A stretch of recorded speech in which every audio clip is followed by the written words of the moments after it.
الحمدللہ رب العالمین والصلاة والسلام علی حبیبہ محمد و آلہ وصحبہ اجمعین اما بعد فاعوذ باللہ من الشیطان الرجیم بسم اللہ الرحمن الرحیم قال اللہ تعالی فی القرآن الکریم والفرقان الحمید الذین اذا ذکر اللہ وجلت قلوبہم والصابرین علی ما اصابہم والمقیم الصلاۃ ومما رزقناهم ينفقون اللهم سبحانك لا علم لنا الا ما علمتنا انك انت العليم الحكيم مولاي صل وسلم دائما ابدا على حبيبك من زانت به الرسل۔ قرآن کریم میں اس آیہ کریمہ میں اللہ رب العالمین نے ارشاد فرمایا الذین اذا ذکر اللہ وجلت قلوبہم، وہ ایسے ہیں کہ جب ان کے سامنے اللہ کا ذکر کیا جاتا ہے تو ان کے دل ڈر جاتے ہیں۔ والصابرین علی ما اصابہم، اور جو مشکل ان پر پڑتی ہے اس پر صبر کرتے ہیں۔ والمقیم الصلاۃ، اور نماز کی پابندی کرتے ہیں۔ وَمِمَّا رَزَقْنَاهُمْ يُنْفِقُونَ، اور جو کچھ ہم نے ان کو عطا فرمایا ہے اس میں سے اللہ کی راہ میں خرچ کرتے ہیں۔ اکثر میں یہ بات عرض کرتا ہوں کہ قرآن کریم کلام ذات باری تعالیٰ ہے۔ اللہ رب العالمین کسی جگہ کسی آیہ کریمہ اور کسی حصے کی سمجھ عطا فرما دیں، وہ تمام زندگی کی جو راہ ہے اور راہ حق ہے اس کا تعین فرما دیتی ہے اور اس پر چلنا سہل اور آسان کر دیتی ہے۔ اس آیہ کریمہ میں یہاں تلاوت کر رہا تھا اور تلاوت کرتے ہوئے ایک سوال میرے ذہن میں تھا۔ اکثر لوگ جب ہم باہم گفتگو کرتے ہیں تو اپنے حالات، اپنے واقعات، تنگی، تکلیف، صحت، بیماری، یہ ہماری انسانی زندگی کے اسباب کے ساتھ، ضروریات کے ساتھ یہ بے شمار پہلو ہیں جن پر گفتگو ہوتی۔ بے شک جس بحر میں بندہ زندگی بسر کر رہا ہے اور جس حصے یا جس پہلو سے یا جس کروٹ سے زندگی گزر رہی ہے اس پر بات تو ہوتی ہے، لیکن جو بات کی جا رہی ہے اس کا انداز کیا ہے؟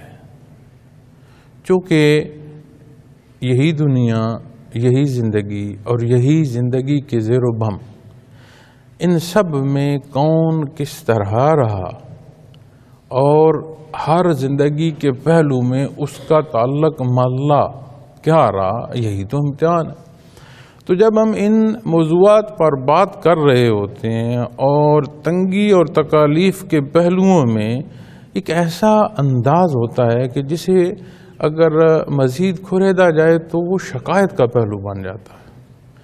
وہ تکلیف جو ہے، جو حالانکہ دنیا کے جو مسائل ہیں ان میں صبر کی کیفیت کا بیان ہے۔ تو میں یہی سوال میرے ذہن میں تھا اور میں سوچ رہا تھا کہ کوئی موضوع ایسا ہو جس پر آیت کریمہ ایسے ملے جس پر بات کرتی ہوں، اس موضوع پر بات کی جائے۔ تو یہ آیہ کریمہ میں نے جب تلاوت کی تو اسی حوالے سے میں اسی موضوع پر بات کرتے ہوئے اس آیہ کریمہ کی جو تفسیر ہے وہ بھی عرض کرتا ہوں۔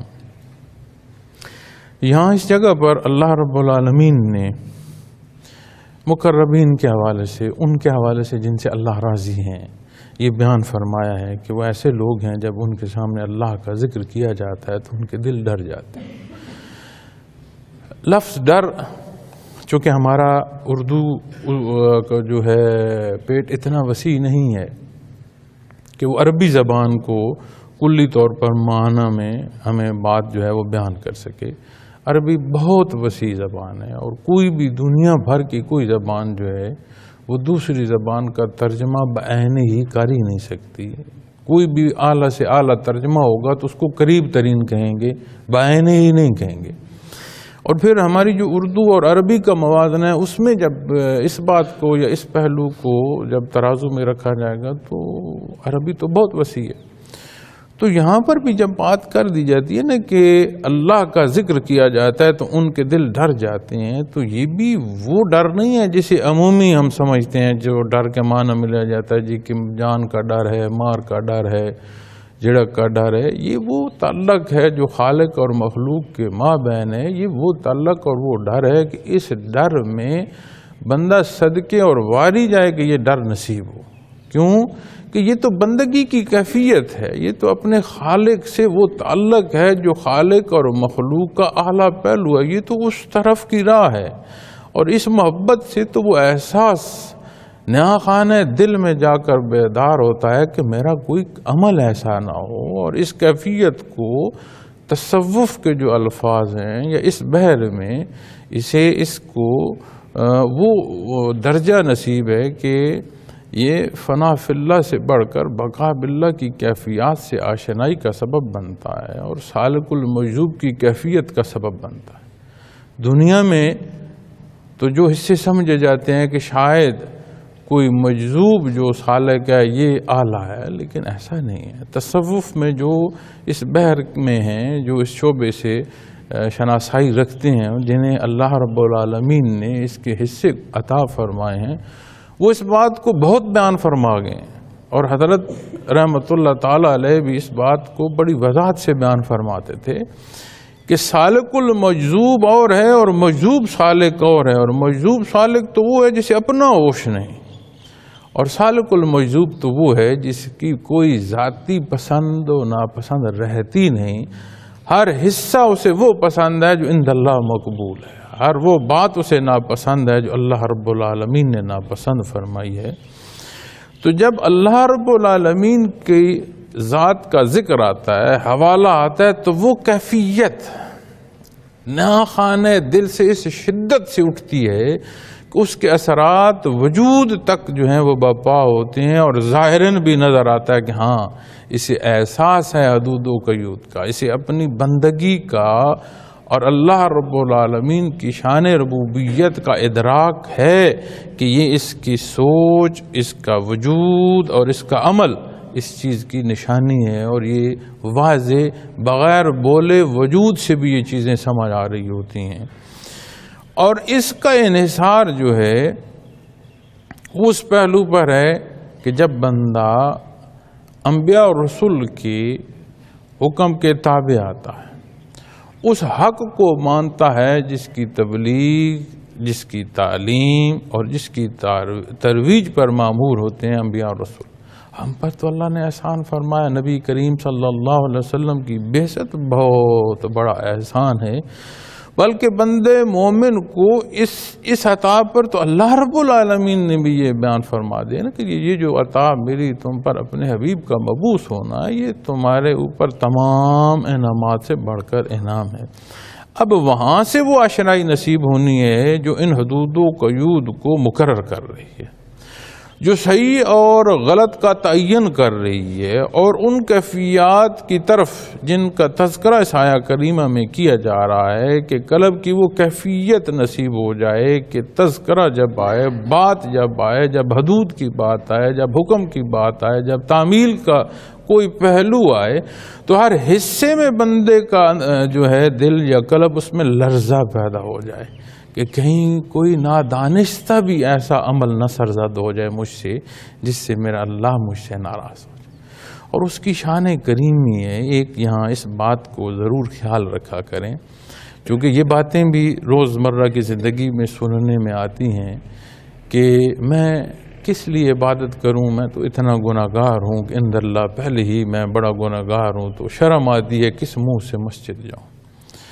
میاں کس منہ سے مسجد جاؤں؟ اگر اس سوال کو سوچ رہے ہو تو کوئی اور جگہ بتاؤ جہاں اس منہ کو لے کر جا سکو گے، اور کون سی ایسی بارگاہ ہے جہاں پر جا سکو گے، جہاں پر جا کر معافی مانگ سکو گے، جہاں سے تمہیں رحمت نصیب ہوگی؟ اور کوئی جگہ ہے؟ بھائی ایسی جگہ واحد اور ایک ہی ہے جو اللہ رب العالمین کا در ہے۔ پھر جب ہم اللہ اور بندے کے تعلق پر سوچ رہے ہوتے ہیں تو ہمارا جو ذہنی معیار ہے وہ ہمارا اپنی جو حیات ہے یا اپنی جو سوچ ہے یا جو اپنا لیول ہے اس کو دیکھ کر ہم اسیس کر رہے ہوتے ہیں کہ جیسے ہم اپنے انسانی دوستی یا تعلق کی بنیاد کو دیکھتے ہیں کہ ہاں میں نے آج اس کے ساتھ اچھائی کی ہے تو میرا خیال ہے ہاں کل میرے ساتھ یہ بھی اچھائی کرے گا۔ آج یہاں میرا تعلق تھا اور اس تعلق میں جو خرابی کا سبب بنا ہے وہ میری یہ غلطی ہے، یا میں کسی سے ناراض ہوں تو اس نے میرے ساتھ یہ زیادتی کی ہے، اور جب میں نے یا کسی نے مجھ سے زیادتی کی ہے تو فریقین میں سے جس نے زیادتی کی ہے وہ دوسروں سے توقع نہیں کر رہا ہوتا کہ وہ کچھ بہتری کرے، چونکہ وہ ایک سطح کے لوگ ہیں۔ تھوڑا بہت ذہنی یا استعدادی فرق ہو سکتا ہے، تخلیقاً تو دونوں مخلوق ہیں، دونوں بشر ہیں، ایک طرح کا جو حدود و قیود بشریت کی ہیں اس دائرے کے اندر ہی استعداد ہے نا، جو اس سے باہر تو نہیں ہے۔ لیکن جب ذات باری تعالیٰ کی بات آئے گی تو ذات باری تعالیٰ کی جو صفات ہیں وہ بھی لامحدود ہیں۔ جس طرح ذات لامحدود ہے اسی طرح صفات باری تعالیٰ بھی لامحدود ہے۔ کیا یہ سوچا جا سکتا ہے کہ تمام جہان کی غلطیاں اور گناہ جمع کر لیے جائیں تو رحمت باری تعالیٰ سے وہ بڑھ جائیں گے؟ یا ہم نے اگر کوئی کمی بیشی کی تو اس کے مقابل آ کر اللہ رب العالمین ناراضگی کا اظہار فرمائیں گے؟ ایسی بات نہیں ہے۔ اس کی ذات تو کریم ہے، اس کی ذات تو رحیم ہے۔ اسی لیے جب ذات باری پر سوچنے کی اور اللہ کریم کی ذات کے بارے میں سوچنے پر بات آتی ہے تو منع فرما دیا گیا ہے۔ نبی کریم صلی اللہ علیہ وسلم نے منع فرمایا کہ خود سے اللہ کی ذات کے بارے میں مت سوچو، کیونکہ ہماری استعداد جو ہے وہ محدود ہے اور ذات باری تعالیٰ لامحدود ہے۔ تو یہ کیسے ممکن ہے کہ محدود جو ہے اس کے اندر جو لامحدود ہے وہ سمو سکے یا اس کی سوچ میں آ سکے، یا اس لامحدود کے لیے محدود جو ہے وہ سوچ کا احاطہ جو ہے وہ اس میں لا سے ممکن نہیں ہے، تو منع کر دیا گیا ہے۔ تو جب اللہ اور بندے کا جو تعلق ہے وہ خالق اور مخلوق کا جو تعلق ہے اس میں یہ بات ہمہ وقت ذہن نشین رہنی چاہیے کہ میں کچھ نہیں ہوں، جو کچھ ہے اللہ کی ذات ہے۔ غلطی، خطا، گناہ جب سمجھ آ جائے، جب ادراک ہو جائے تو اس سے کا ایک ہی حل ہے کہ پلٹ کر اللہ رب العالمین کے حضور حاضر ہوا جائے، وہاں سے معافی طلب کی جائے۔ وہ رحیم ہے۔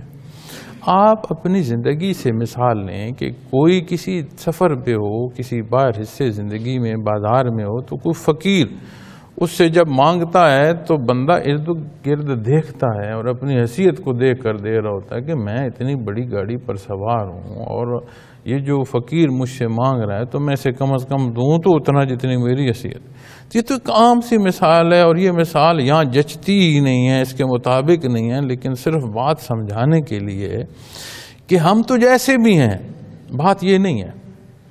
یہ توفیق نصیب ہو جائے کہ بارگاہ عزتی میں معافی کی طلب کی کیفیت حاصل ہو، یہ نصیب ہو جائے۔ دوسری طرف تو رب العالمین کی ذات ہے، اللہ رب العالمین نے تو اپنی شان کے مطابق عطا فرمانا ہے نا جی۔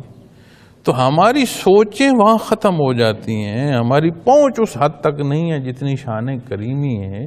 اور جب اس تعلق کی بنیاد بچ جائے، بنیاد قائم ہو جائے اور یہ تعمیر شروع ہو جائے اس بندگی کی جو عمارت ہے، تو پھر جو پہلو جو بات سامنے آتی ہے، بلکہ اگر یہ کہا جائے تو زیادہ مناسب ہوگا کہ جس بات یا جس پہلو کا خیال خانہ دل میں پیدا ہوتا ہے تب جا کر بھی لرزہ پیدا ہوتا ہے۔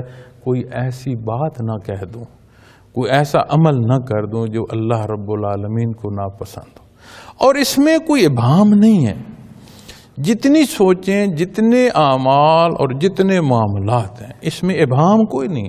یہ کلام ذات باری تعالیٰ جو ہمارے سامنے موجود ہے، ہم سب میں موجود ہے، اور ہم سب میں نبی کریم صلی اللہ علیہ وسلم کی ذات اقدس سے ایک ایک حصے کی وضاحت موجود ہے، پیمانہ موجود ہے۔ ایسا نہیں ہے کہ اس پیمانے کے لیے پھر میں نے کوئی بڑا سوچنا ہے یا کہیں سے سمجھنا ہے، نہیں۔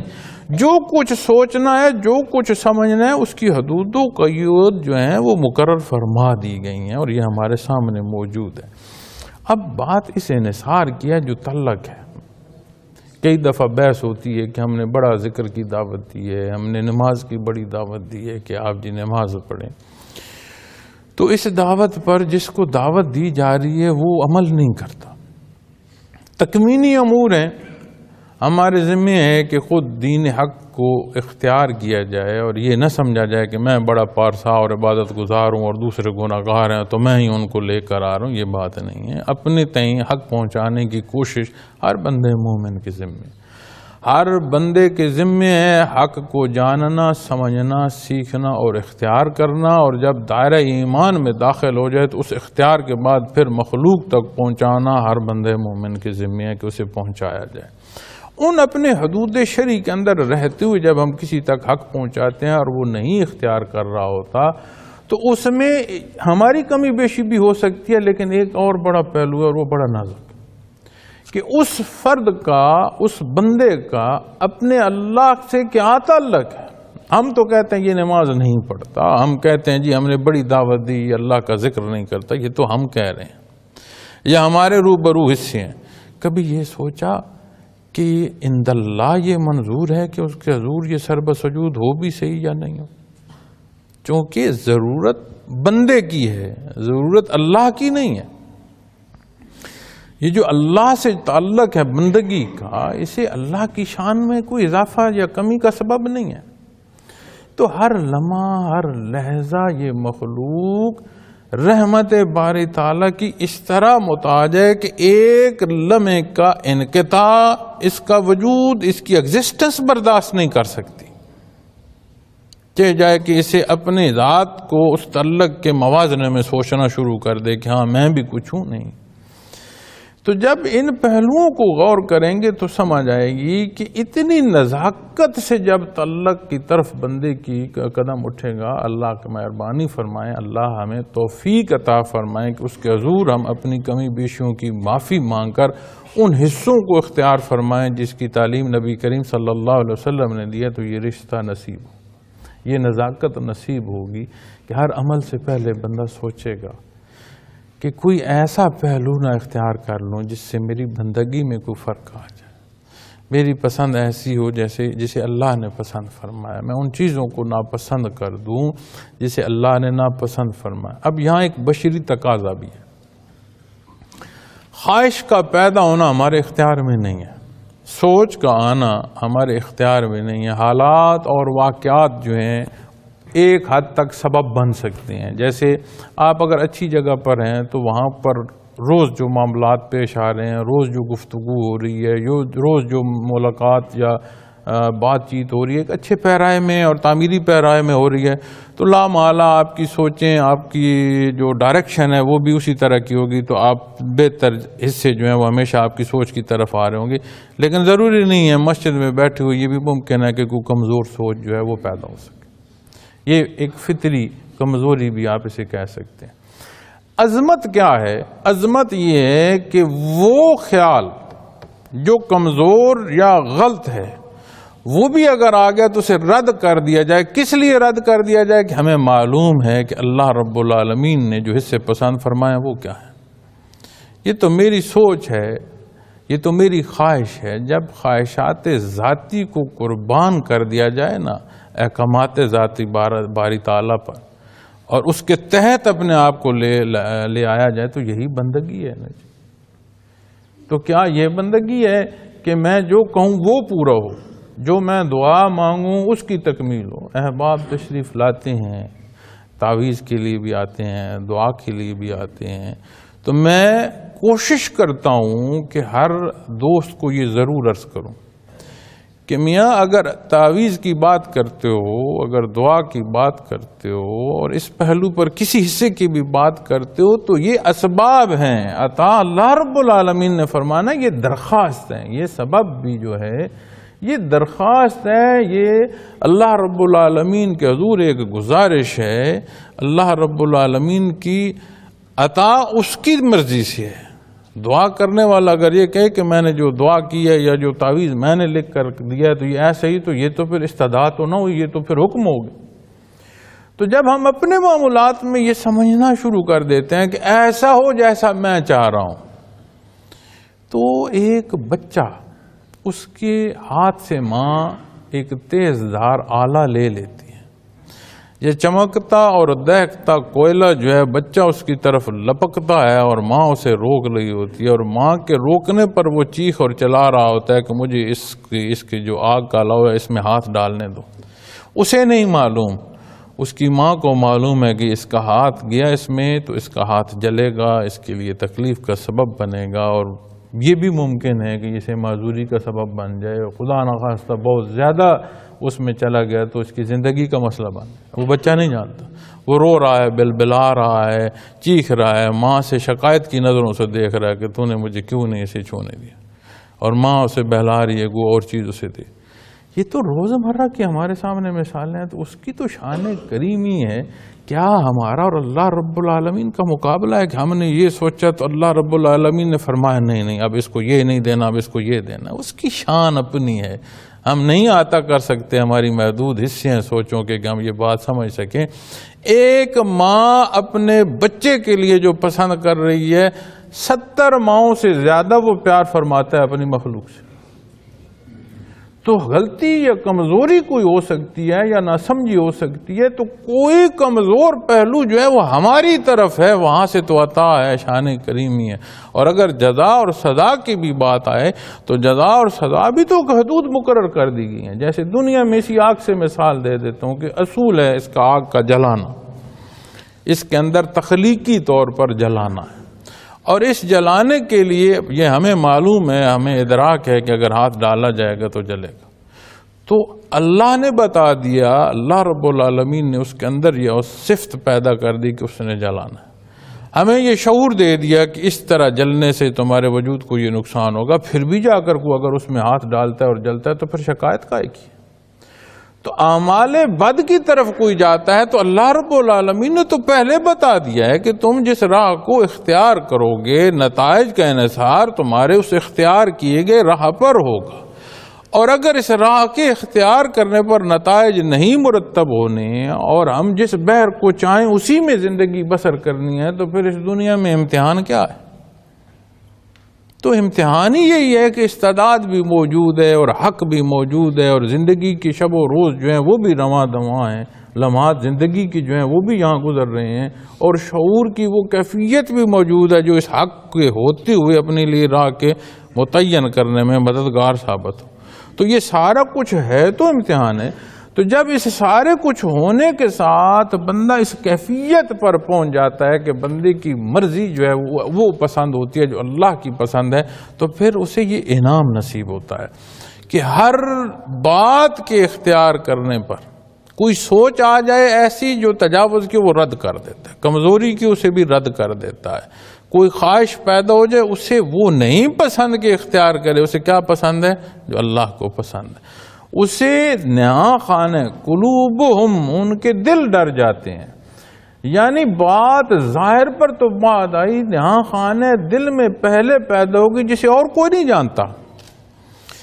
اللہ رب العالمین تو جانتے ہیں نا، اس کی ذات علیم ہے، اس کی ذات سے تو کوئی حصہ بعید نہیں ہے۔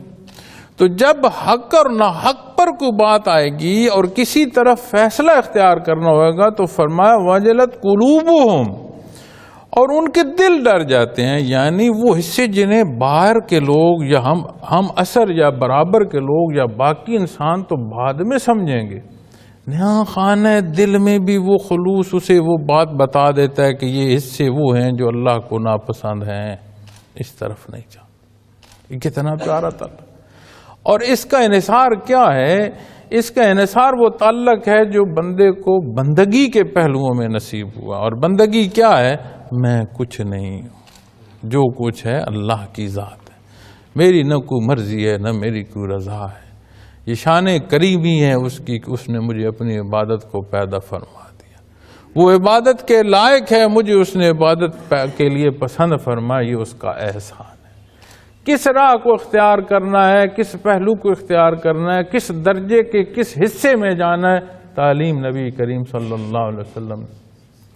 کوئی پہلو ایسا نہیں ہے کہ جس میں تشنگی ہو کہ ہاں مجھے نہیں سمجھ آئی یا میں نہیں سمجھ پایا یا حق مجھ تک نہیں آیا، کوئی جواز موجود نہیں ہے۔ اگلا حصہ جو میں بات کرنا چاہ رہا تھا کہ بے شمار ہماری جو گفتگو ہے اس کو اگر مزید کھریدا جائے تو ہم نہ بھی کہہ رہے ہوں تو لگتا ہے ایسا ہے جیسے ہم شکایت کر رہے ہیں، ہم گلہ کر رہے ہیں۔ وَالصَّابِرِينَ عَلَىٰ مَا أَصَابَهُمْ، فرمایا جو مشکل ان پر پڑتی ہے اس پر صبر کرتے ہیں۔ اب جب بات تعلق کی آئی، تعلق پیدا ہوا، نیا خانے دل میں وہ پیمانہ لگ گیا کہ کس بحر کو جہاں اختیار کرنا ہے، کس سوچ کو جو ہے وہ عمل تک جانے دینا ہے اور کسے رد کرنا ہے، وہ اصول جو ہیں وہ کون سے ہو گئے۔ ایسا نہ ہو میرا اللہ مجھ سے روٹ جائے، ایسا نہ ہو جس سے میں اللہ رب العالمین کا جو حکم ہے اس سے تجاوز کر رہا ہوں، ایسا نہ ہو۔ وہ تعلق جب نصیب ہو گیا تو پھر اس زندگی کی بات آئے گی جس پر ہم روز بات کر رہے تھے۔ کتنے لوگ آتے ہیں جو بیماری کی شکایت کرتے ہیں، کتنے لوگ آتے ہیں جو مصیبتوں کی شکایت کرتے ہیں، اور جب بات کر رہے ہوتے ہیں تو یقین مانے ایسا پہلو بھی سننے کو ملا ہے کہ جی میں تو نماز بھی پڑھتا ہوں، میں جی تسبیحات بھی پڑھتا ہوں، تلاوت بھی کرتا ہوں، سمجھ نہیں آتی پھر میرے گھر میں بیماری کیوں ہے۔ اگر ضروریات دنیا کی تکمیل کا ذریعہ عبادات ہوں تو آپ اسے مزید اگر اس پر تحقیق کریں تو آپ نے تو اس حضوری کا بدلہ کیا لیا۔ جہاں سے ہیرے اور جواہرات ملتے ہیں وہاں سے تو پتھروں کا سودا کر رہے ہو کہ انہی سجدوں کے صدقے تو قرب الہی نصیب ہو رہا اور تم شفا مانگ رہے ہو۔ دنیا کی زندگی کی جو عارضی اور لمحاتی ہے، اعلیٰ امتحان کیا ہے کہ اگر صحت مند ہے تو کیا اللہ کا شکر ادا کر رہا ہے، اگر بیمار ہے تو کیا اس پر صبر کر کے اللہ سے شفا مانگ رہا ہے۔ وہ تو بے نیاز جوتی کا تسمہ ٹوٹ جائے تو اس کے مانگنے پر اس طرح راضی ہوتا ہے کہ ضرورت بھی پوری فرماتا ہے اور اجر اور ثواب بھی عطا فرماتا ہے۔ تو اس کی شان کریمی ہے۔ اب اپنی طرف ہم دیکھیں، جب ہم بات کر رہے ہوتے ہیں کہ میں نے جی تو نمازیں بھی پڑھیں، ساری عبادات بھی پوری کی، ساتھ نفلی عبادات کو بھی جی میں پہنچ گیا، لیکن دیکھیں جی میرے گھر میں تو یہ بیماریاں۔ اب بات اس تعلق کی ہے نا جو پہلے ہم کر رہے کہ کوئی سوچ بھی آئے تو اسے پرکھا جاتا ہے۔ جب اس سوچ کو پرکھو گے تو سمجھ آئے گی کہ ہم تو اللہ رب العالمین پر گلہ کر رہے ہیں۔ آپ بیماری کی بات کر رہے ہیں اور تب کر رہے ہیں جب آپ ہیں۔ کبھی یہ سوچا کہ آپ کا ہونا میں آپ کا کمال کیا ہے؟ میں یا آپ ایک اکائی ہیں نا اس پوری بشریت میں، تو میں نہ ہوتا، ہم میں سے کوئی ایک نہ ہوتا تو کیا کمی واقع ہو جاتی۔ تو اس بات پر تو بعد میں پہنچو گے کہ میں بیمار ہوں یا میرے گھر بیماری ہے، تم خود کہاں سے کہاں تھے؟ اس کا تو کرم ہے کہ اس نے تمہیں حیات بخشی۔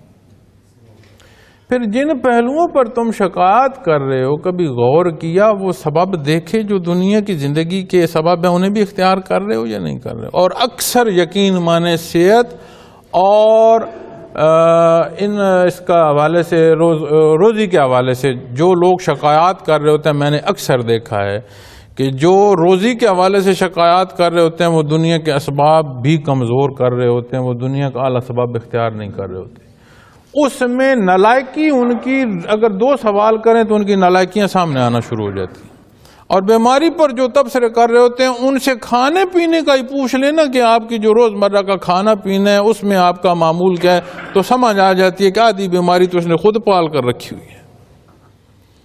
اور جو بھی کمزوریوں پر بات کر رہے ہوتے ہیں آپ یقین مانیں کہ ایک تو حصہ ہے نا صحت اور بیماری اللہ کی طرف سے ہے، ایک اسباب دنیا کے حصے ہیں جو قضاء معلق کے تحت باتیں آتی ہیں، آدھی حصے تو ہم نے خود بنا رکھے ہوتے ہیں۔ اس وجود کو حرکت سے اللہ نے رب العالمین نے اس میں برکت دی ہے۔ آپ اس ہاتھ کو ایک مہینہ یہاں باندھ لیں، اسے کوئی تکلیف نہ ہو، کوئی چوٹ نہ ہو، ایک مہینہ یہ ہاتھ باندھ لیں، خدا نخواستہ ایک مہینے کے بعد اسے کھولا جائے تو اس کی حرکت رک چکی ہوگی، اور اسے اگر متواتر کچھ عرصہ باندھ دیا جائے تو یہ سوکھ جائے گا، یہ ایسی بیماری اور تکلیف بن جائے گا کہ باقی وجود کی جو حیات ہے اس کے لیے ایک سوال بن جائے گا کہ اسے کاٹا جائے، ورنہ تو یہ بگڑ کر سارا وجود جو ہے اس کے موت کا سبب بن جائے گا۔ تو اپنے معمولات کو ہم نہیں دیکھتے کہ جو کچھ ہم کر رہے ہیں وہ کیا ہے، اور شکایت اللہ رب العالمین کی طرف کہہ نہیں رہے ہوتے، لیکن اگر الفاظ یا انداز دیکھا جائے تو یقین مانے یہی سمجھ آتی ہے کہ ہم گلے کر رہے ہیں۔ اب صبر کیا ہے؟ حضرت رحمۃ اللہ تعالی علیہ جب صبر پر تفسیر فرماتے تھے تو آپ فرماتے تھے کہ سر پٹ دوڑتا گھوڑا جو پوری رفتار سے جو گھوڑا دوڑ رہا ہو، اسے قوت سے، اس کی لگام اتنی قوت سے کھینچی جائے کہ وہ رک جائے، اس کی وہ طاقت، اس کی مستی جو دوڑ میں اسے روک لیا جائے۔ فرماتے تھے احکامات اسلام پر اپنے آپ کو اس طرح روک لیا جائے کہ سر پر دوڑتے گھوڑے کو پوری شدت سے جو لگام کھینچ کر روکا جائے، ایک جگہ روک دیا جائے، اس طرح جو دین اسلام کا حکم ہے اس پر اپنے آپ کو روک لیا جائے تو یہ صبر کے معنوں میں آئے گا۔ حالانکہ ہم یہ سمجھتے ہیں کہ صبر تو یہ ہے کہ کوئی تکلیف ہو گئی تو اس تکلیف پر میں نے آنسو نہیں بہائے، اس تکلیف پر میں چیخا نہیں، میں گلہ نہیں کیا، لیکن اس پر جب آپ وضاحت کریں گے، تفسیر و تشریح میں جائیں گے تو سمجھ آئے گی کہ صبر کا سب سے اعلیٰ حصہ جو ہے وہ یہ ہے کہ اپنے آپ کو کاربند کر لیا جائے ارشادات محمد الرسول اللہ صلی اللہ علیہ وسلم پر، یہ بات سمجھ آ جائے کہ بندہ جو ہے اس کے لیے کیا اعلیٰ ہے، کیا بہتر ہے، اس کے لیے بہتر ہے بندگی، اس کی عظمت بندگی میں ہے۔ اور اگر یہ بات نہ سمجھ آئے تو پتہ ہے کیا ہوتا ہے؟ ہم کہتے ہیں نا خادم جو ہے، یہ خادم ہمارے نزدیک جو ہے کمزور حصہ ہے کہ خدمت گار ہے جو لوگوں کی خدمت کر رہا ہے۔ تو جب ہمارے وہ لوگ جن کے پاس قوت نافذ ہے نا، وہ لوگوں کے سامنے یہ دعویٰ کرتے ہیں نا میں تو آپ کا خادم ہوں، اس کے ساتھ پتہ ہے یہ لگا میں تو خادم اعلیٰ ہوں۔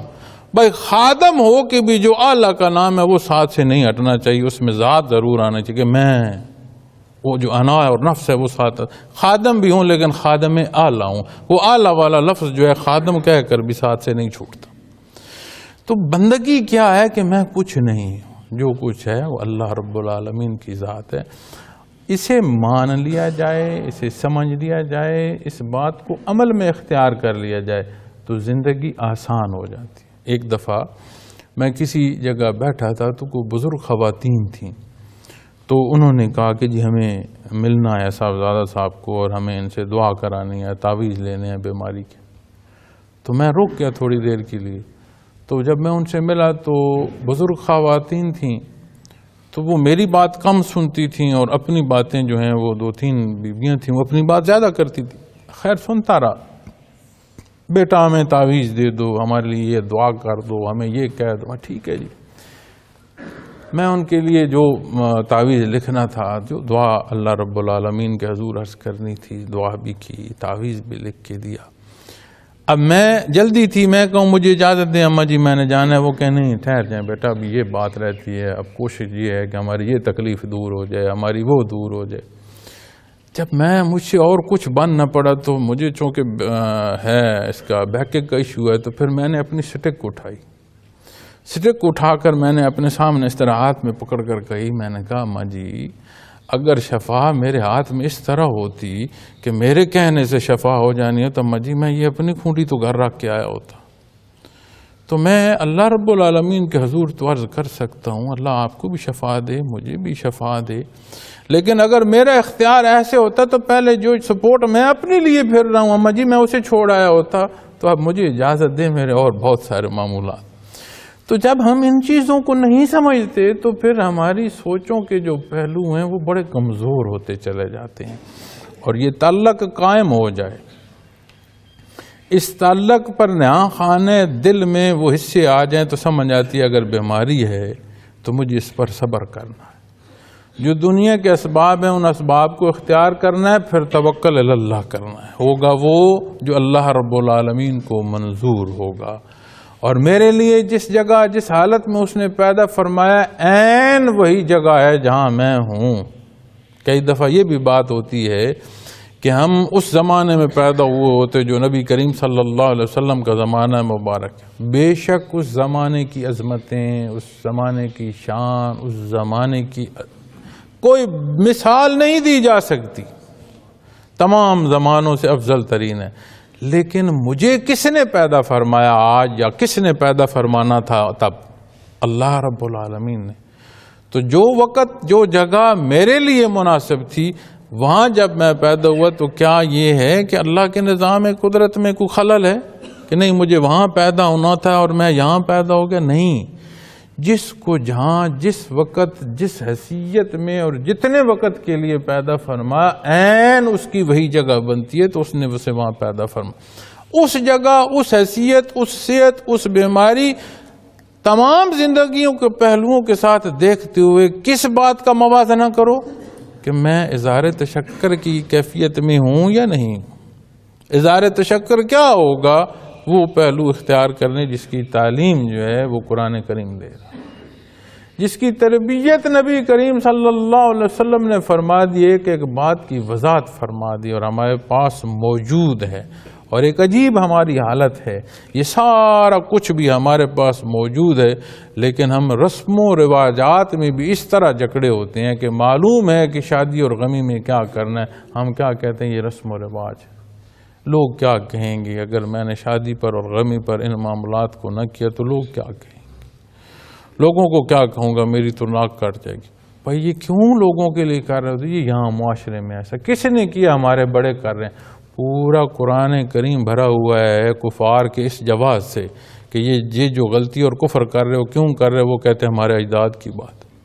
کیا نبی کریم صلی اللہ علیہ وسلم کے حق بیان کے مقابلے میں کافروں نے یہ نہیں کہا کہ آپ ہمارے اجداد کی باتوں کو برا نہ کہیں، یہ ہمارے بڑوں کا مذہب ایسے برا نہ کہیں؟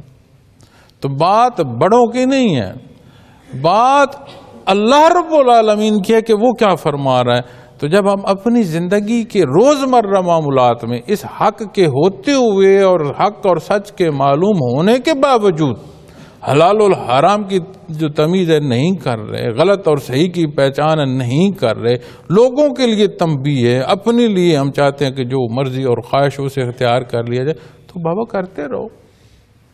لوگوں کے پاس بڑی فرصت رہی ہے نا، جو ہم سے پہلے تھے، ہمارے پاس بھی بڑی فرصت رہے گی اور ہمیشہ ہم بھی یہی رہیں گے اور یہی کرتے رہیں گے. ایسا نہیں. جب وہ تعلق ماللہ نصیب ہوتا ہے تو یہ حقائق کھل کر سامنے آ جاتے ہیں، واضح ہو جاتے ہیں. نہاں خانے دل میں وہ لمحہ سامنے آ جاتا ہے جو روز دست بست عرض کرتے ہیں مالک یوم الدین، اللہ رب العالمین کے حضور حاضر ہو. اللہ ہمیں اپنی رحمت عطا فرمائے، ہماری غلطیاں اور کمیاں بیشیاں معاف فرمائے. ایک لحظے کو سوچیں تو بندے کا شریر کانپ جاتا ہے کہ اللہ کے حضور کس منہ سے کھڑے ہوں گے. ہمارے اعمال اور ہم اور اللہ کے حضور کیسے کھڑے ہوں گے. تو جب بات آتی ہے اس تعلق کی تو والصابرین علی ما اصابہم، تو بندہ مصیبتوں میں صبر کرتا ہے، اسباب اختیار کرتا ہے اور توکل علی اللہ کرتا ہے کہ ہوگا وہ جو میرے اللہ کو منظور ہے وہ ہوگا. اگلا حصہ والمقیم الصلاۃ، اور جب بندہ اللہ کا تعلق اختیار کرتا ہے نا، ان اللہ مع الصابرین، قرآن کریم میں ایک دوسری آیت کریمہ میں یہ موجود ہے کہ اللہ صبر کرنے والوں کے ساتھ. اب اللہ کے ساتھ سے کیا ہوگا؟ عشرہ مبشرہ، صحابہ کرام رضوان اللہ علیہم اجمعین، عشرہ مبشرہ جو ہیں ان کی یہ عظمت ہے کہ انہیں دار دنیا میں ہی بخشش کا اور جنت کا وعدہ بیان فرما دیا گیا. اب جب ان کی ہستیوں پر اور حیات تھی اور اسی زندگی کی شب و روز میں یہ ان کی فضیلت ہے کہ نبی کریم صلی اللہ علیہ وسلم نے انہیں بخشش کی جو ہے مبارک عطا فرما دی تھی. اب بات ہوئی، علماء اس پر بحث کرتے ہیں کہ انہیں دنیا میں بشارت جو ہے حیات میں بشارت سنا دی گئی کیا ان کی بخشش کی، تو اس پر بات ہوئی کہ اب یہ جو کچھ بھی کریں تو یہ بخشے جائیں گے. تو یہ سوال جو عرض کیا گیا تھا نبی کریم صلی اللہ علیہ وسلم کی خدمت میں، تو آپ نے فرمایا تھا بے شک. اس پر علماء بحث کرتے ہیں، وہ فرماتے ہیں کہ ان کی پسند ہی اللہ کی پسند میں اس طرح ڈھل گئی کہ انہوں نے کوئی عمل وہ اختیار کرنا ہی نہیں ہے جو عند اللہ ناپسندیدہ ہو. ہر وہ بات انہیں پسند ہوگی، ہر وہ عمل وہ اختیار کریں گے جو اللہ رب العالمین کو پسند ہے. انہوں نے اس طرف جانا ہی نہیں ہے، انہیں وہ اس سے پسند ہی نہیں ہے کہ اس طرف جائیں جہاں تجاوز ہے. وہ حدود شرع کے اندر ہی زندگی انہوں نے بسر کرنی ہے. اور جب بندہ صبر اختیار کرتا ہے اور یہ تعلق نصیب ہو جاتا ہے تو پتہ ہے انعام کیا ہے؟ جو میں نے مثال دی آپ کو صحابہ کرام رضوان اللہ علیہم اجمعین کی، کہ جب انہیں اللہ کی رضا نصیب ہو گئی اور انہیں اسی حیات مبارکہ میں بخشش کی بھی جو ہے وہ بشارت سنا دی گئی، تو انہیں کیا نصیب ہوا؟ انہیں وہ حصے نصیب ہوئے جو عند اللہ مقبول ہیں. انہوں نے وہ کام نہیں کرنا جو اللہ رب العالمین کو ناپسند ہے. تو یہاں پر کیا بیان ہے کہ جن کا تعلق اللہ رب العالمین سے جڑ گیا انہیں صبر نصیب ہوگا، اور صبر کے دونوں پہلو نصیب ہوں گے. معاملات دنیا پر بھی انہیں صبر نصیب ہوگا اور توکل اللہ ہوگا، اور اپنی خواہشات ضروریات کی تکمیل کے جو حصے ہیں اس میں بھی انہیں حدود شرعی کا خیال رہے گا. اپنی مرضی کو وہ رد کر دیں گے، ان کے سامنے اپنی خواہش کی کوئی حیثیت نہیں ہوگی. خواہش کا پیدا ہونا میں نے عرض کیا کہ اختیار میں نہیں ہے، سوچ کا آنا اختیار میں نہیں ہے، اس پر مزید سوچنا کسی حد تک اختیار میں ہے، اور اس پر عمل کرنا یہ تو ہے ہی اختیار میں. سریغ اختیار میں بندہ اپنی مرضی سے اس پر عمل کر رہا ہوتا ہے، چاہتا ہے کہ اس کے نیا خانہ دل میں وہ خواہش اور اس کا تعلق اس طرف کا ہے جہاں کا وہ عمل اختیار کر رہا ہے. تو جب خواہش بھی کوئی ایسی پیدا ہو جائے جو عند اللہ ناپسندیدہ ہے تو اسے جھٹک دیتا ہے، اس کی کوئی حیثیت نہیں ہے، اس کے نزدیک چھوڑ دیتا ہے. اور جب یہ حصے نصیب ہو جاتے ہیں تو معاملات زندگی میں اور عبادات پر اسے صبر کی کیفیت ملتی ہے. اور جب اللہ رب العالمین فرماتے ہیں کہ ان اللہ مع الصابرین، مزید کیا اسے نصیب ہوتا ہے؟ فرمایا والمقیم الصلاۃ، اور وہ نماز کی پابندی کرتا ہے، یعنی اسے مزید وہ مدارج نصیب ہو گئے جو اور اللہ کے قرب کا سبب ہے. اب نماز جو ہے فرائض عبادات میں بہت بڑا حکم ہے، اور نماز کا نہ ادا کرنا اسے فقہ میں ضرور دیکھیے گا. اس لیے کہ یہ کہہ دینا کہ خیر ہے پڑھا کریں، چھوٹ جائے تو کوئی بات نہیں، پڑھ لیا کریں، نہیں. الحمدللہ ہم مسلمان ہیں، اور جو کچھ نبی کریم صلی اللہ علیہ وسلم نے بیان فرمایا وہ حق ہے، اور ہمارا اس پر ایمان ہے، اور ایسا ہی ہوگا. اور انشاءاللہ جو نتائج آپ نے بیان فرمائے ہیں اور اللہ کریم نے کلام ذاتی میں ارشاد فرما دیے ہیں ایسے ہی ہونے ہیں. اور اللہ کا کلام ہے، کو کسی کی ہم جیسی کمزور کی بات نہیں ہے، یہ اللہ رب العالمین کا تو ویسے ہی ہونے ہیں. تو پھر ایسی کھلی بات کیوں نہ آپس میں کی جائے جو حق اور سچ ہے، جو کل ہر ایک کے روبرو آنی ہے. تو نماز کی جو ادائیگی ہے اور نماز کی جو پابندی ہے اور اس کا جو حکم ہے اسے فقہ میں تلاش کیجیے گا کہ کتنی سختی ہے. ایک بات میں آپ کو عرض کر دیتا ہوں جو حدیث شریف کا مفہوم عالی ہے کہ نبی کریم صلی اللہ علیہ وسلم نے فرمایا بے نماز ہم میں سے نہیں. تو باقی تحقیقیں تو بڑی اور نہیں، اس ایک بات کو تو سوچو.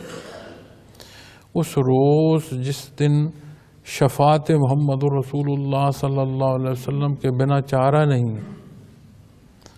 اور آپ صلی اللہ علیہ وسلم ارشاد فرما رہے ہیں کہ بے نماز ہم میں سے نہیں ہے. ایک لحظے کو سوچیں تو صحیح. کسی ایک بات کو اختیار کرنا وہ ساری زندگی کی جو سلوٹیں انہیں سیدھا کر دیتے ہیں. اب نماز پڑھ رہے ہیں تو کیا حرام کھا کے نماز ادا ہو جائے گی؟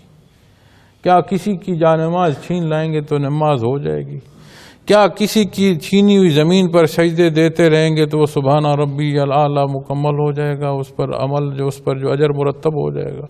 اس نماز کی ادائیگی میں آپ کو تمام بحر سے پورا کرتے ہوئے جب آپ نماز پر پہنچیں گے اور رکوع سجود کریں گے کہ یہ اس قابل ہوں، بے شک ہمارے سجدے اس قابل نہیں ہیں جو اس کی شان ہے. تو اس کا کرم ہے، وہ قبول فرما لے. اپنی کوشش تو ہے، جب اس کوشش کو بھی دیکھیں گے کہ اس قابل ہو جائیں میرے سجدے کے اندر اللہ مقبول ہوں، تو آپ کی زندگی کا ہر پہلو جو ہے وہ مثبت ہوتا ہوا آئے گا، تو وہ سجدہ آپ کو اس قابل لگے گا خود کو. تو جب یہ مہربانی اور کرم ہوا کہ بندے نے معمولات زندگی سوچوں اور عملوں پر صبر اختیار کیا، تو اگلا انعام کیا نصیب ہوا؟ اللہ نے اسے نماز عطا فرما دی. اب جو نماز کی جسے نصیب ہوئی، ان الصلاۃ تنہی عن الفحشاء والمنکر. فحشاء والمنکر میں دو پہلو آ جاتے ہیں، ایک وہ حصے جو سوچ سے متعلق ہیں، ایک وہ حصے جو عمل سے متعلق ہیں. اب سوچ کی خرابی اور خرافات نکال دیں، عمل کی خرابی اور اس کا جو اطلاق ہے وہ نکال دیں، تو پیچھے کیا بچا؟ اچھائی رہ گئی نا جی. اب جب اسے مزید اللہ نے اپنے حضور سر بسجود ہونے کی توفیق عطا فرما دی، اس کے حصول میں اس کی زندگی میں جو اور کمی بیشی تھی وہ اور دور ہوتی چلی گئی، اور جتنی کمزوری اور کمی بیشی دور ہوگی اتنی بندگی نصیب ہوگی اور اتنا قرب الہی نصیب ہوگا، اور یہ حصے نصیب ہونا شروع ہو جائیں تو اور کامیابی کسے کہیں گے؟ تو بندہ مقصد تخلیق کی طرف گامزن ہو گیا، اور فرمایا وَمِمَّا رَزَقْنَاهُمْ يُنْفِقُونَ، اور اس میں سے اللہ کی راہ میں خرچ کرتے ہیں جو اللہ رب العالمین نے عطا فرمایا۔ ہم کیا دعا کرتے ہیں؟ یا اللہ، میں نے خود اپنے کانوں سے یہ باتیں سنی ہیں کہ جی دعا کریں کہ اللہ مجھے بہت سارا دے، میں غریبوں میں بانٹوں گا۔ اللہ کو بڑی محتاجی ہے نا، پہلے تو مجھے دے پھر میں اس کے غریبوں میں جا کر بانٹوں گا۔ تو اس بات کو نہیں سمجھنا کہ اگر آسانی مانگنی ہے تو بھائی سیدھا مانگو، یا رب العالمین مجھے آسانی عطا فرما، سہولت عطا فرما۔ مانگ اپنا رہے ہو پھر بھی احسان اللہ پر کیے جا رہے ہو کہ مجھے دے، میں تیرے غریبوں کو دوں۔ مجھے دے سکتا ہے، اپنے غریبوں کو نہیں دے سکتا۔ جس کو جہاں جس حیثیت میں رکھا ہے اللہ رب العالمین نے اسے اس کی جگہ ہی وہی ہے۔ اللہ سب کو آسانیاں دے، آسائشیں دے، مصیبتوں سے نجات دے، اور حق جو ہے اسے اختیار کرنے کی توفیق دے۔ یہ دنیا کی زندگی آپ بادشاہوں کی دیکھ لیں، آپ ان کے پاس بیٹھ کر ان کے مسائل سنیں، آپ کہیں گے کہ فقیر کی زندگی آسان ہے اس بادشاہ کی زندگی کی نسبت۔ بازار وہ جاؤ جلال ہیں، وہ باتیں اور وہ پروٹوکول ہیں، لیکن جب آپ بیٹھ کر اس کا حال دل سنیں گے آپ کہیں گے وہ فقیر آسان زندگی میں، جو سوتا تو اپنی نیند ہے نا جی، جسے صبح کی تو کوئی چنتا نہیں ہے۔ تو جب خرچ کرنے کی بات آئے گی تو کیا کوئی نہیں سوچے گا کہ اللہ کے جو رستے میں خرچ کیا جائے وہ حلال ہو؟ اور خرچ کرنے کے معنوں میں یہ بیان ہے کہ وہ کس میں سے خرچ کرتے ہیں؟ جو میں نے انہیں عطا کیا۔ تو پھر جو اللہ نے عطا کرنا ہے کیا وہ ہر ایک کا حصہ مقرر نہیں ہے؟ تو میں کیا دوسرے کا حصہ چھین لوں گا یا دوسرا میرا حصہ چھین لے گا؟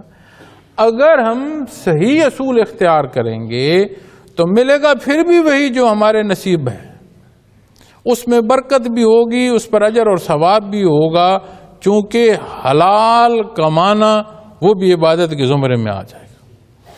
اور اگر میں غلط راہ اختیار کرتا ہوں اور وہ سبب اختیار کرتا ہوں جن کا شرعی جواز نہیں ہے تو میں نے پھر بھی اپنے حصے سے زائد نہیں لینا، پھر میں نے اپنے لیے جو کچھ لیے وہ بے برکت ہو گیا، اس میں کوئی برکت نہ ہوئی، اور قیامت کے دن کے لیے اپنا حساب بڑھا رہا ہوں کہ اس ایک ایک حصے ایک ایک پینی کا جواب دینا ہوگا جو میں ظلمن جو ہے وہ اپنے لیے جمع کر رہا ہوں۔ لینا پھر بھی وہی ہے، جو اس سے بے برکت ہوگا تو اس کا فائدہ بھی کم ہوگا، اور سب سے بڑا جو نقصان ہوگا کہ اللہ رب العالمین کا جو حکم ہے اس سے تجاوز ہوگا۔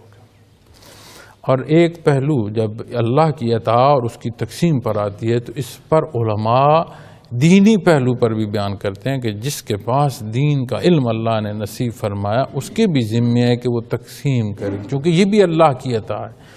اور اس حصے پر صوفیاء نے بھی بحث فرمائی ہے کہ جب اس بات پر آتی ہے کہ وَمِمَّا رَزَقْنَاهُمْ يُنْفِقُونَ، کہ اللہ نے جو تجھے دیا یہ اللہ کی مخلوق کو تقسیم کرو، تو جو کچھ اس نے تمہیں دیا اس کا حق خرچ کرنے کے معنی میں جو کیفیات قلبی بھی ہیں وہ بھی اس معنی میں آئیں گی۔ اور اس بات کو میں اگلے دنوں کسی دوست کے ساتھ بیٹھا بات بھی کر رہا تھا، تو اس نے کسی کو دعوت نہ دی یا نہ دینے میں کوئی بات، ہمارا کوئی اس موضوع پر بات چل رہی تھی، تو میں نے ان سے عرض کیا، میں نے کہا یہ حق آپ کو کیسے ملا؟ کیا کسی کو اللہ نے سبب بنایا کہ یہ چیز آپ تک پہنچے؟ کہ آپ لطائف کی بات کر رہے ہیں، آپ مراقبات کی بات کر رہے ہیں، قرب کے منازل کی بات کر رہے ہیں، فنا فی الرسول اور فنا فی اللہ کی جو حالات ہیں ان پر بات کر رہے ہیں، وہ کسی نے بتایا تھا؟ ہاں جی بالکل مجھے جی کسی نے بتایا تھا۔ تو میں نے کہا آپ کا اگر کوئی سبب بنا تھا تو خدا کے بندے ہماری نہیں کوشش ہونی چاہیے ہم بھی کسی کا سبب بن جائیں؟ ہم تو جیسے ہیں، کیا پتہ اللہ اپنے اس بندے کے صدقے ہمیں معاف کر دے جس کا سبب ہم بن جائیں۔ یہ تو اس کی کریمی ہے کہ وہ ہمیں اس قابل کرے کہ ہم یہ حق کسی تک پہنچانے کا سبب بن جائیں۔ تو جو اس نے عطا کیا ہے اس کی عطا کو مخلوق تک پہنچانے میں ان پہلوؤں کو بھی اگر اس حکم کے تحت لیں گے تو ایک ایک پہلو معمولات زندگی کا بھی جو ہے وہ بھی عبادت کے زمرے میں آتا چلا جائے گا۔ ہمارا جو وقت ہے یہ اپنے اختتام کو پہنچ گیا، لیکن میں اس آیا کریمہ سے جو چیز عرض کرنا چاہتا تھا وہ یہ تھی کہ معمولات زندگی میں بجائے شکایات کے اپنی زندگی کے اصول جو دنیا میں بھی نظر آتے ہیں کہ غلط اور صحیح کیا، سبب بہتر اختیار کریں، اپنی تئیں پوری کوشش کریں، پھر توکل علی اللہ کریں، شکایات نہ کریں۔ ہم نہیں جانتے کہ صحیح جو عند اللہ حصے ہیں وہی صحیح ہیں، اور ہم اگر صحیح اور غلط کا تعین ذاتی طور پر کریں گے تو ہم دھوکہ کھائیں۔ جو بات اور موضوع بیان کرنا چاہتا تھا وہ تو اس سارے پہرائے میں تھا، اور میں نے اپنی کم علمی میں جو مجھ سے عرض ہو سکا میں نے عرض کیا، اور اس کا اختتام پتہ ہے میں کس بات پر کرنا چاہتا تھا؟ جو اس آیا کریمہ سے پہلے حصہ بیان ہے، اور وہ بیان ہے وَبَشِّرِ الْمُخْبِتِينَ، عاجزی کرنے والوں کو خوشخبری سنا دو۔ یہ انعام ہے نا جو آیت میں نے تلاوت کی ہے کہ وہ ایسے ہیں کہ جب ان کے سامنے اللہ کا ذکر کیا جاتا ہے تو ان کے دل ڈر جاتے ہیں، اور جو مشکل ان پر پڑتی ہے اس پر صبر کرتے ہیں، اور نماز کی پابندی کرتے ہیں، اور جو کچھ ہم نے ان کو عطا فرمایا اس میں سے بقدر توفیق اللہ کی راہ میں خرچ کرتے ہیں۔ یہ انعام ہے نا جی، مقربین کے حصے بیان ہو رہے ہیں نا جی، اعلیٰ حصے بیان ہو رہے ہیں، تو اعلیٰ حصہ کن کے ہوں گے؟ ان کی اعلیٰ صفتیں ہوں گی نا جو اللہ کو پسند ہیں باتیں۔ تو یہ کن انعام ہو رہا ہے؟ فرمایا وَبَشِّرِ الْمُخْبِتِينَ، عاجزی کرنے والوں کو خوشخبری سنا دیں۔ اب عاجزی ہمارے نزدیک جب عاجز کی بات آئے گی تو ہم اس کو عاجز، محتاج، بے بس ان پہلوؤں میں لیں گے، اور جب یہ اپنی جیسی مخلوق کے مابین یہ بات آئے گی تو یہ کمزور پہلو گنا جائے گا کہ جی وہ بھی میری طرح انسان ہے، میں اس کا محتاج ہو جاؤں یا اس کے سامنے عاجز ہو جاؤں یا میں اس کے سامنے بے بس ہو جاؤں تو یہ تو کمزور پہلو ہے زندگی کا۔ بے شک اپنے درمیان موازنے میں اس کے معنی جو ہیں وہ کمزوریوں کی طرف لے جا رہے ہوں، لیکن جب عاجزی نصیب ہوگی اللہ کے حضور تو بندہ عین اپنی صحیح جگہ پر پہنچ گیا، کیونکہ جو کچھ ہے وہ تو اللہ کی ذات ہے۔ تو بندہ کیا ہے؟ بندہ تو کچھ بھی نہیں ہے۔ بندگی کیا ہے کہ میں کچھ نہیں ہوں، جو کچھ ہے میرے اللہ تیری ذات ہے۔ تو جب یہ عاجزی کی کیفیت نصیب ہوگی، اور یہ جو میں نے آیا کریمہ تلاوت کی ہے یہ سورہ حج سے ہے، اور اس کے پہلے اور اس کے بعد متصل جو بات چل رہی ہے جو ارشادات عالی ہیں وہ قربانی کے حوالے سے۔ تو آج ہمارا وقت پورا ہو گیا۔ ایک یہ آیا کریمہ ہے اور اس کی یہ قربانی کی کیفیت تھی، اور ایک اس کے ساتھ اور آگے قریبی دوسری آیا کریمہ ہے جس پر میں نے سوچا کہ میں جو ہے یہ متصل دو آیات کریمہ سے بات کروں گا، ان دونوں پر بات کروں گا، تو اگلی آیت کریمہ پر بات کروں گا، لیکن وقت ختم ہو گیا، زندگی رہی تو اگلی دفعہ پھر اسی موضوع کو اگلی آیا کریمہ کے ساتھ جو ہے وہ آپ کے سامنے عرض کروں گا۔ اللہ رب العالمین ہمیں یہ سمجھ عطا فرمائے، اور یہ جو زندگی کے پہلو کمزوریوں میں گزرے ان کی معافی عطا فرمائے، اور جو وقت بچتا ہے اللہ کریم ہمیں اس پہلوؤں میں بسر کرنے کی توفیق دے کہ اللہ کریم کا ذکر آئے، حق کی بات آئے تو ہمارے نیا خانہ دل میں بھی لرزہ پیدا ہو جائے۔ جزاکم اللہ۔